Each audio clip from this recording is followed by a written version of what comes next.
আপনি জানেন, জীবন একটা প্রতিধ্বনি। আমরা যা দিই তাই পাই। আমি যত বেশি সময় বাঁচি, জীবন তত সুন্দর হয়। অন্যের মেঘে রংধনু হওয়ার চেষ্টা করুন। মন অনেক কিছুই চাইবে, কিন্তু তা বিবেক দিয়ে বিচার করবে। তাহলেই তুমি বুঝবে কোনটা তোমার করা উচিত আর কোনটা নয়। আমি কখনো সাফল্যের স্বপ্ন দেখিনি, আমি এর জন্য কাজ করেছি। জীবন তার সাহসের অনুপাতে সংকুচিত বা প্রসারিত হয়।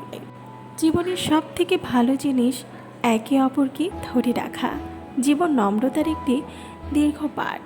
এটা আমাদের পছন্দ, যা দেখায় যে আমরা আসলে কি, আমাদের ক্ষমতার চেয়ে অনেক বেশি।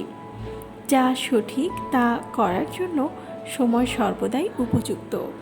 যে কেউ তার সেরাটা দিয়েছিল তা নিয়ে অনুশোচনা করেনি। সুখ প্রায় এমন একটি দরজা দিয়ে প্রবেশ করে যা আপনি জানেন না যে আপনি খোলা রেখে গেছেন। অর্থ এবং সাফল্য মানুষকে পরিবর্তন করে না, তারা কেবল সেখানে যা আছে তা বাড়িয়ে দেয়।